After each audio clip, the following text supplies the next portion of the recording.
Hello friends, तुझे सास नाम की बीमारी हो गई है। मानसी अपनी छोटी बहन रोहिणी के घर लगभग 1.5 साल के बाद आई थी और ये देखकर काफ़ी परेशान थी कि चुस्त दुरुस्त रहने वाली रोहिणी जोड़ों के दर्द से बहुत परेशान रहती है। वो रुचिता के साथ गप्पे मार रही थी जब रोहिणी के कराहने की आवाज़ उसके कानों में पड़ी। आह! पलंग से नीचे पैर रखते ही रोहिणी घुटनों पर हाथ रखकर करा उठी। अब तो लगता है जल्दी ही काठी का मोहताज होना पड़ेगा। घुटने तो बिल्कुल ही काम से गए। अच्छी भली चलती फिरती थी, पता नहीं क्या हो गया है। अरे पिछली बार आई थी तब तो तुझे घुटने की कोई परेशानी नहीं थी। 1.5 साल में अचानक क्या हो गया? आदित्य की शादी में तो तूने कितनी भाग दौड़ की थी। मानसी ने रोहिणी की हालत देखकर दुख और अफसोस से कहा। हाँ, उम्र भर तो अच्छी रही, पर पिछले 1.5 साल में पता नहीं क्या हो गया है। आदित्य की शादी के बाद से ही घुटनों में दर्द रहने लगा और अब तो पलंग से उठकर बाथरूम तक जाना भी मुश्किल हो गया है। दर्द के मारे जान निकल जाती है। बस इस डर से मैंने पानी पीना भी बहुत कम कर दिया है। रोहिणी जैसे तैसे बाथरूम तक जाकर आई और फिर से पलंग पर बैठ गई। तब तक मानसी लहसुन डला हुआ गरम तेल लेकर आई और रोहिणी के घुटनों की मालिश करने लगी। अरे जीजी, ये क्या कर रही हो? तुम तो बड़ी हो, सेवा तो मुझे तुम्हारी करनी चाहिए। रोहिणी संकोच से भरकर बोली। तो क्या हुआ? जब मेरे घुटनों में दर्द होगा तो तुम तेल लगा देना। तकलीफ में क्या छोटा और क्या बड़ा, कहकर मानसी ने रोहिणी के घुटनों की मालिश कर दी। रोहिणी के बेटे आदित्य की शादी में दोनों बहनें मिली थीं। तब से 1.5 साल हो गया। अब रोहिणी ने बड़े आग्रह से मानसी को 4-5 दिन के लिए अपने घर रहने बुलाया था। मानसी कल रात ही घर आई थी। दोनों बहनें देर रात तक बातें करती रही थी। सुबह के 7-7:30 बजे थे। मानसी चाय बनाने किचन में जाने लगी तो रोहिणी ने उसे रोका कि बहू उठकर बना देगी, लेकिन मानसी आनन फानन में अपनी और रोहिणी के पति सुरेश की चाय बना लाई। 7:30 हो गया है, लेकिन बहू के उठने का पता ही नहीं है। ये नहीं कि तुम आई हो तो जल्दी उठकर चाय बना दे। रोज़ सुबह की चाय के लिए 7-7:30 बजे तक राह देखते रहो। रोहिणी ने उलाहना के साथ कहा। आज आदित्य की छुट्टी है, 10-20 मिनट देर से उठ भी गए तो क्या हुआ? और भाई, मुझे सुबह जल्दी चाय पीने की आदत है, तो मैं किसी के भरोसे नहीं रहती। अपनी और उनकी चाय खुद बना लेती हूँ। पेपर पढ़ते हुए या बागीचे का काम करते हुए गरम गरम चाय के मज़े लेते हैं। मानसी ने कहा। अगर हमें सुबह 5 बजे या किसी ऐसे समय चाय पीने की आदत हो जो दूसरे के लिए सुविधाजनक ना हो, तो फिर हमें ये काम खुद कर लेना चाहिए, बजाय दूसरों के बनाने का इंतज़ार करने और उस पर चिढ़ने के। मानसी ने गंभीर स्वर में कहा। 15 मिनट बाद ही बहू यानी रुचिता रसोई घर में आई तो चाय के बर्तन देखकर झेप सी गई। कोई बात नहीं रुचिता, चाय तो पी चुके हैं, तुम्हारे हाथ की बनी हुई फिर से पी लेंगे। अब बताओ सब्जी क्या बनानी है? मानसी ने कहा और रुचिता के मना करने पर भी फटाफट सब्जियां निकालकर धोकर काटने लगी। तभी आदित्य भी किचन में आ गया। सुरेश भी वहां आ गए। रुचिता रोहिणी को कमरे में चाय दे आई। बाकी सबने किचन में बैठकर साथ में चाय पी। मानसी नाश्ता बनाने के और खाना बनाने में रुचिता की समान रूप से मदद कर रही थी। साथ ही पुरानी बातों का दौर, हंसी मजाक रुचिता भी खुलकर हंस रही थी। रोहिणी के कमरे तक सबके हंसने बोलने की आवाज़ें आ रही थी। रुचिता की आवाज़ सुनकर रोहिणी को आश्चर्य हो रहा था। रोहिणी तो कभी इतनी बात नहीं करती रुचिता से। महीनों तो उसे हंसते मुस्कुराते नहीं देखा। जब सबके खाने का समय हुआ तब रोहिणी ने नहाने जाने की बात की। रुचिता ने सबका खाना परोसा, रोहिणी के नहाने का पानी रखा, बाथरूम में कपड़े रखे। नहाने के बाद रोहिणी पूजा करने बैठी तो रुचिता सबको खाना परोसती भी जा रही थी और रोहिणी के लिए पूजा की तैयारी भी करती जा रही थी। फिर रोहिणी को खाना खिलाकर तब रुचिता ने खाना खाया। खाने के बर्तन समेटते रुचिता को 2:30-3 बज गए। शाम को मानसी ने रुचिता और आदित्य को बाहर घूमने भेज दिया। दोनों का चेहरा खिल गया। महीनों बाद वे घूमने जा पाए थे। हमेशा तो खाना बनाने, सुरेश और रोहिणी को खाना परोसने तक में इतनी देर हो जाती कि रुचिता मायूस होकर मना ही कर देती। अब भला रात में 9 बजे का समय ही कहाँ रह जाता है घूमने का। आज मानती ने कहा रात में वो कुछ भी बना लेगी और रोहिणी और सुरेश को खिला देगी।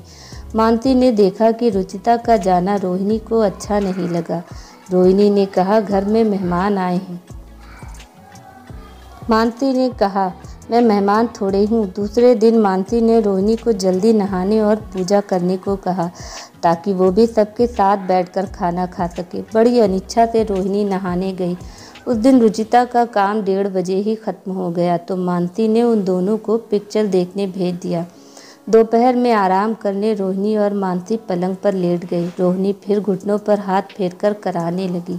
पता नहीं क्या जानलेवा बीमारी हो गई है। मैं तो अपनी ज़िंदगी से तंग आ गई हूँ। न चल पाती हूँ न कहीं आ जा पाती हूँ। बस इस कमरे में कैद होकर रह गई हूँ। रोहिणी फिर अपने घुटनों का रोना लेकर बैठ गई। तुझे सांस नाम की बीमारी हो गई है। रोहिणी चौंक गई। ये बड़ी भयानक बीमारी होती है। एक बार लग जाए तो उम्र भर पीछा नहीं छोड़ती। मानती के स्वर में हल्का सा व्यंग था। ये क्या कह रही हो दीदी, तुम भी ना। रोहिणी चिढ़कर बोली मैं ठीक कह रही हूँ, तुझे कुछ नहीं हुआ। मध्यम वर्गीय घरों की सासों के साथ यही होता है। वो उम्र भर घर का काम करती हैं, लेकिन जैसे ही घर में बहू आती है सारा काम सौंपकर उन्हें पलंग पर बैठ जाती हैं और बीमारियों को न्योता देती हैं। अरे मेनोपॉज के समय हार्मोनल चेंज होते हैं। इस समय तो शरीर को व्यायाम की ज़्यादा ज़रूरत होती है ताकि स्वस्थ रहें, लेकिन तुमने तो पलंग पकड़कर बीमारियों को न्योता दे दिया। उम्र भर काम करने के बाद अचानक शरीर एकदम निठल्ला होकर बैठ जाए तो क्या होगा। मशीन को भी बंद करके रख दो तो उसमें भी जंग लग जाती है। फिर ये तो शरीर है। पिछले 1.5 साल में अपने शरीर की हालत देखी है। वज़न कम से कम 25 किलो बढ़ गया है। अब घुटनों पर अतिरिक्त भार पड़ेगा तो दर्द तो होगा ही। मोटापे से घुटने खराब और आगे मधुमेह को आमंत्रण। और फिर कोसती है बेचारी बहू को कि इसके आने से ये सब हुआ। मानती ने खरी बात आखिर बोल ही दी। सारी उम्र तो काम में पिस गई, अब इस उम्र में थोड़ा आराम कर लिया तो क्या। अरे अपनी गृहस्थी, अपने ही पति बच्चों का काम किया ना, सब करते हैं। और तुमने कोई एहसान नहीं किया, किसी दूसरे के घर का काम तो नहीं किया ना। मानती ने उसे डांट लगाई। हमारी सास भी तो बैठी रहती थी, हम भी तो अकेले ही सारा काम करते थे। रोहिणी कुछ और कहना चाहती थी, मगर मानती ने बीच में ही उसे रोककर कहा बस बस, मैं तेरी मंशा समझ गई। वो ज़माना और था। कुछ लोगों की सोच संकुचित होती है, लेकिन हम भी वैसा ही नज़रिया रखें तो उनमें और हम में फ़र्क ही क्या रह जाएगा। तेरी सास ने तुझसे काम करवाया, इसलिए तू भी अपनी बहू से बदला लेगी। ये ओछी प्रवृत्ति छोड़ दे। मैं तुझसे 4 साल बड़ी हूँ, लेकिन मेरा शरीर एकदम स्वस्थ है क्योंकि मैं घर का काम करती रहती हूँ। बहू को मदद भी हो जाता है और गृहस्थी संचालन में मेरी सशक्त भूमिका भी बरकरार है। लेकिन तुम्हारे जैसी सास का काम में मदद तो करेंगी नहीं। हाँ, पलंग पर बैठे बैठे गृहस्थी पर अपना आधिपत्य जताकर व्यर्थ विवाद और खींच को बढ़ावा देंगी। सच है, खाली दिमाग शैतान का घर। काम तो कुछ है नहीं तो बहू को परेशान करने की व्यर्थ खुराफातें दिमाग में पैदा होती रहती हैं। पर मैंने बहू को कब परेशान किया? रोहिणी हैरानी से बोली। ये जो देर से नहाना, देर से खाना खाने बैठना, इसके पीछे की चालाकी मैं सब समझ रही हूँ। मानसी ने कहा तो रोहिणी ने सकपकाकर सिर झुका लिया। देख, बहू के भी अपने सपने हैं। खाली बैठकर तेरा दिमाग उल्टी दिशा में चलने लगा है। तू जानबूझकर उसे काम में उलझाए रखती है ताकि वो आदित्य के साथ बाहर न जा पाए। तू अपने दिनों की कुंठा अब उस पर निकाल रही है। ये ठीक नहीं है। किसी दिन अगर वो अलग हो जाए तो फिर ये घुटनों का दर्द लेकर भी सारी गृहस्थी तुझे अकेली ही खींचनी पड़ेगी। तब उसे मत कोसना। शरीर तो काम करने के लिए ही होता है। अंतिम बात करने तक मानसी का स्वर काफ़ी हद तक संयत हो चुका था। रोहिणी सोच में पड़ गई। मानसी दूसरी ओर मुँह करके सो गई। थोड़ी देर बाद रोहिणी पानी लेने किचन में गई। मानसी ने चुपचाप देखा। रोहिणी बड़े आराम से चल रही थी। वो मुस्कुरा दी। मानसी की सुबह सैर करने की आदत थी। वो दूसरे दिन सुबह उठी तो देखा रोहिणी उससे पहले ही उठकर बाहर जाने को तैयार थी। ये देखकर मानसी सुखद आश्चर्य से बढ़ गई। थोड़ी दूर ही सही पर रोहिणी मानसी के साथ पैदल घूमने गई। इतने दिनों से उसके पैर बैठे बैठे अकड़ गए थे, अब जोड़ खुलने में थोड़ा वक्त तो लगेगा। लेकिन मानसी को तसल्ली थी, कम से कम रोहिणी की बुद्धि पलटी तो। घर जाकर चाय भी रोहिणी ने ही बनाई। बर्तनों की खटपट सुनकर रुचिता दौड़ी दौड़ी किचन में आई तो रोहिणी को काम करते देख आश्चर्यचकित रह गई। वो चाय बनाने जा ही रही थी कि मानसी ने इशारे से मना कर दिया। आदित्य और सुरेश भी किचन में चले आए। रोहिणी ने सबको चाय टेबल पर रखी। आज पूरा परिवार एक साथ बैठा था। लो रुचिता, तुम्हारी सास अब एकदम स्वस्थ हो गई है, अब वो सब काम कर सकती है। बस अब तुम उस पर एक नई जिम्मेदारी डालने के लिए फटाफट उसे दादी बनाने की तैयारी शुरू कर दो।